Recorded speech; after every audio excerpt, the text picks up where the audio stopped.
வாழ்க வையகம், வாழ்க வளமுடன். அனைத்து உறவுகளுக்கும் இனிய வணக்கம். நவ கிரகங்களின் அசுர குரு என போற்றப்படுபவர் சுக்கிர பகவான். வாழ்க்கையில் மகிழ்ச்சி, சந்தோஷம், இன்பம் ஆகியவை இன்றி அமையாதது. இத்தகைய மகிழ்ச்சி, சந்தோஷம், மனைவி, குடும்ப வாழ்க்கை ஆகியவற்றை அமைத்து கொடுக்கக்கூடியவர் சுக்கிர பகவான். களத்திர காரகன் என திருநாமம் கொண்டவர். லட்சுமி தேவியை அதி தேவதையாக கொண்டவர். ஒருவருடைய ஜாதகத்தில் சுக்கிர பகவான் வலுத்திருக்க வேண்டும். ஜாதகத்தில் இவருடைய சேர்க்கையும் நன்றாக இருக்க வேண்டும். இல்லை என்றால் பலவிதமான பாதிப்புகள் ஏற்படும். குறிப்பாக சனி பகவான், ராகு பகவானுடன் சுக்கிர சேர்க்கை ஏற்பட்டால் அந்த ஜாதகரின் இல்லற வாழ்க்கை சிறப்பாக அமையாது. பல பாதிப்புகள் ஏற்படும். சுப கிரகங்களில் பார்வை இருந்தால் மட்டுமே பாதிப்புகள் சற்றே குறையும். நவ கிரகங்களில் அதிக ஆண்டுகள் தசையாக கொண்டவர் சுக்கிர பகவான். மொத்தம் 20 ஆண்டுகள். அவ்வாறு சுக்கிர பகவான் ஒருவரின் ஜாதகத்தில் மத்தின்ப வயதில் வந்து பலமாக இருந்துவிட்டால் அந்த 20 வருடமும் அவர் குபேர சம்பத்துக்களை அடைவார். லட்சுமி யோகத்தை முழுமையாக அடைவார். அப்பேற்பட்ட சுக்கிர பகவான் மே மாதம் 19ஆம் தேதி, அதாவது வைகாசி மாதம் 6ஆம் தேதி மேசமனையில் இருந்து ரிஷபமனைக்கு இடப்பெயர்ச்சி ஆகிறார். தனது சொந்த வீட்டில் அமர்ந்து ஆட்சி பலம் பெறுகிறார். குருவோடு சேர்க்கை, சூரியனோடு சேர்க்கை, புதனோடு சேர்க்கை என இந்த பெயர்ச்சியில் ஏற்படுகிறது.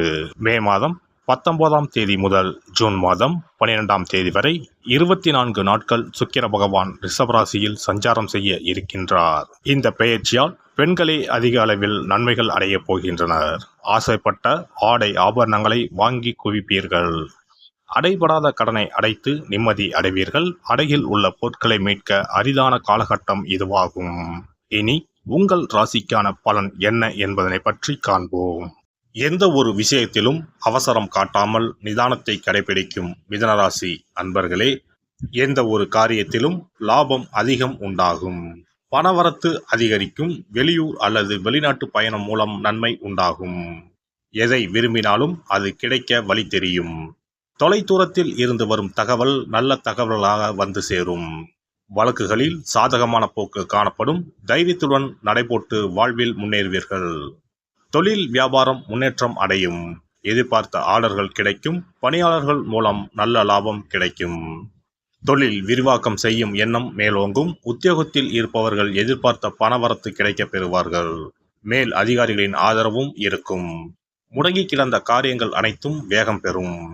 குடும்பத்தில் அவ்வப்போது ஏதாவது சிறு மனஸ்தாபங்கள் ஏற்பட்டு மறையும். கணவன் மனைவிக்கு இடையே நெருக்கம் உண்டாகும். உடல் ஆரோக்கியம் அடையும். சொல்வாக்கு அதிகரிக்கும். உறவினர்கள் நண்பர்கள் மூலம் உதவிகள் கிடைக்கும். விட்டு கொடுத்து நடப்பது நன்மை அளிக்கும். பெண்களை பொறுத்தவரை எந்த ஒரு காரியத்தையும் திறம்பட செய்து முடிப்பீர்கள். தொலைதூர தகவல்கள் நல்ல தகவலாக வந்து சேரும். பயணம் செல்ல நேரலாம். அரசியல்வாதிகள் தொண்டர்களின் தேவைகளை முழுமையாக பூர்த்தி செய்வீர்கள். உங்கள் முயற்சிகள் அனைத்தும் வெற்றி பாதையை நோக்கி செல்லும். கட்சி தலைமையிடம் நல்ல பெயர் வாங்குவீர்கள். சமூகத்தில் உங்கள் அந்தஸ்து உயரும். கலைத்துறையினருக்கு புதிய வாய்ப்புகள் தேடி வரும். அவற்றில் உங்கள் திறமையை வெளிப்படுத்தி ரசிகர்களின் ஏகபோக ஆதரவை பெறுவீர்கள். உங்கள் செல்வாக்கு உயரும்.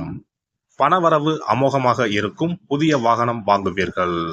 மாணவர்களுக்கு கல்வியில் முன்னேற்றம் காணப்படும். கூடுதல் மதிப்பெண் பெற மேற்கொள்ளும் முயற்சிகள் வெற்றி பெறும். நட்சத்திர பலன்கள். மிருகசிரிசம் நட்சத்திரம். இம்முறை சற்று சிரத்தை எடுத்து உழைக்க வேண்டியிருக்கும். உங்கள் உழைப்புக்கு தகுந்த செல்வாக்கும் பணவரவும் கிடைக்கும். மேல் அதிகாரிகளிடம் அனுசரணையாக நடந்து கொள்ளவும். திட்டமிட்டபடி காரியங்களை செய்து முடித்து மன நிம்மதி அடைவீர்கள். பணவரத்து அதிகரிக்கும். மற்றவர்கள் மேல் இரக்கம் உண்டாகும். திருவாதிரை நட்சத்திரம். இந்த பயிற்சியின் மூலம் பின்தங்கிய நிலையில் இருந்து மீண்டும் முன்னேற்ற பாதையில் அடியெடுத்து வைக்கப் போகிறீர்கள். தீயோ சேர்க்கையால் அவதிப்பட்டவர்கள் அவர்கள் பிடியில் இருந்து விடுபடுவீர்கள். பொருளாதார வளம் சிறப்பாக இருக்கும். தேவைகள் பூர்த்தியாகும். உங்களின் மீதான அவப்பெயர் மறைந்து செல்வாக்கு மிளிரும். புனர்பூசம் நட்சத்திரம். இந்த பெயர்ச்சியில் சிறப்பான முன்னேற்றம் உண்டு. இசை துறைகளை சார்ந்தவர்களுக்கு பொன்னான வாய்ப்புகள் வந்து சேரும்.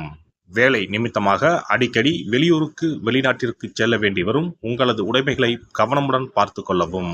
பணம் மற்றும் புதிய நண்பர்கள் சேர்க்கை உண்டாகும். புதன்கிழமை அன்று ஆஞ்சநேயருக்கு வெண்ணெய் சாற்றி வழிபட எல்லா பிரச்சனைகளும் தீரும், மனோதைரியம் கூடும். இனி சுக்கிர பகவானின் அருளை முழுமையாக பெற வெள்ளிக்கிழமையில் செய்ய வேண்டிய வழிபாடு என்ன என்பதனை பற்றி காண்போம். வெள்ளிக்கிழமை என்பது தெய்வ வழிபாட்டிற்கு உரிய நாளாகும். அதிலும் குறிப்பாக மகாலட்சுமியை வழிபடுவதற்கு சிறப்பான கிழமையாக கருதப்படுகிறது. நமக்கு செல்வத்தை வாரி வழங்கக்கூடிய மகாலட்சுமி தேவியும் குபேரனும் நம்முடைய பூர்வ ஜென்ம கர்ம வினைக்கு ஏற்ப பலாபலன்களை கொடுக்கிறார்கள். அதை அனுபவிக்க செய்யும் பொறுப்பு சுக்கிர பகவான் பார்த்து கொள்கிறார். ஒருவர் செல்வந்தராக இருப்பதற்கு ஜாதகத்தில் சுக்கிரன் அருள் கட்டாயம் இருக்க வேண்டும். சுக்கிரனுடைய அருள் பெற வெள்ளிக்கிழமையில் சுக்கிரஹோரை வரும் நேரத்தில் இவ்வாறு வழிபாடு செய்தால் சுபபோக வாழ்க்கையை அனுபவிக்க முடியும். ஒருவருடைய ஜாதகத்தில் சுக்கிரன் நீச்சம் பெற்றால் உடல் ரீதியான ஆரோக்கிய ரீதியான பாதிப்புகள் ஏற்படும். சொத்து சுகங்கள் எவ்வளவு இருந்தாலும் அதை முழுமையாக அனுபவிக்க முடியாமல் செய்துவிடும். பெரிய பெரிய பணக்காரர்களை எடுத்துக்கொண்டால் அவர்களிடம் எவ்வளவு காசு கொட்டி கிடந்தாலும் சுக்கிர தசை இல்லை என்றால் அவ்வளவு பணமும் வீண் விரயமாகத்தான் போகும். குறிப்பாக மருத்துவ செலவுகள் செய்தே சொத்துக்கள் அழியும் நிலை வரும். இதற்கு சுக்கிர பகவானுடைய வழிபாடு நல்ல ஒரு பலனை கொடுக்கும். சுக்கிர பகவானுக்கு வெள்ளிக்கிழமை என்பது உரிய தினமாகும். சுக்கிரன் அருள் பெற வீட்டில் வெள்ளி பொருட்களை பயன்படுத்துவது நலமாகும். வெள்ளியில் சுக்கிரன் வசிப்பதாக ஐதீகம் உள்ளது. வெள்ளி பொருட்கள் கொண்டு பூஜை செய்தால் சகல சௌபாக்கியங்களும் உண்டாகும். சுக்கிர வழிபாடு செய்ய நினைப்பவர்கள் காலை 6 மணி முதல் 7 மணி வரையிலான காலம் சுக்கிரஹோரை ஆகும். அதனை தவறவிட்டால் மதியம் 1 மணி முதல் 2 மணி வரை சுக்கிரஹோரை நிகழ்கின்றது. அதையும் தவறவிட்டால் இரவு 8 மணி முதல் 9 மணி வரையிலான சுக்கிரஹோரை நேரத்தில் வழிபாடுகள் செய்து பயன்பெறலாம். இவற்றில் காலை 6 மணி முதல் 7 மணி வரையிலான முதல் சுக்கிரஹோரையில் சுக்கிர வழிபாடு செய்வது சிறப்பான பலன்களை கொடுக்கும். காலை முதல் மாலை வரை உபவாசம் இருந்து சுக்கிர பகவானுக்கு உரிய காயத்ரி மந்திரத்தை உச்சரித்து கல்கண்டு சேர்த்த சர்க்கரை பொங்கலை நைவேத்தியம் படைத்து வெள்ளை நிற பூக்களால் அர்ச்சனை செய்ய வேண்டும். சுக்கிர தசை நடப்பவர்களும் சுக்கிரன் நீச்சம் பெற்ற ஜாதகக்காரர்களும் இந்த வழிபாடு செய்வது சிறப்பான பலன்களை கொடுக்கும். சுக்கிர தசை நடக்கும் பொழுது சுக்கிர வழிபாடு செய்து வர வருமானத்தை சுகமான வாழ்க்கை வாழ்வதற்கு உரிய வகையில் பயணிக்க செய்யும். வீடு நிலம் வாங்குவது, ஆடம்பர பொருட்கள் சொத்துக்கள் போன்றவற்றை வாங்க வைக்கும். அதுவே சுக்கிரன் நீசம் பெற்ற காலத்தில் இந்த வழிபாடு செய்பவர்களுக்கு வீண் விரயங்கள் இல்லாமல் ஓரளவிற்கு வறுமையிலிருந்து பிழைக்கச் செய்யும். வெள்ளிக்கிழமையில் நவக்கிரக கோவிலுக்கு சென்று சுக்கிர பகவானுக்கு வெள்ளை வஸ்திரம் சாற்றி வழிபாடு செய்யலாம். வெள்ளை நிற நைவேத்தியங்கள் தயார் செய்து கோவிலில் வரும் பக்தர்களுக்கு தானம் செய்யலாம். இவ்வாறு செய்து வர சுக்கிரனின் முழு அருளும் கிடைக்கப் பெற்று வாழ்வில் உயரிய நிலையை அடைவீர்கள்.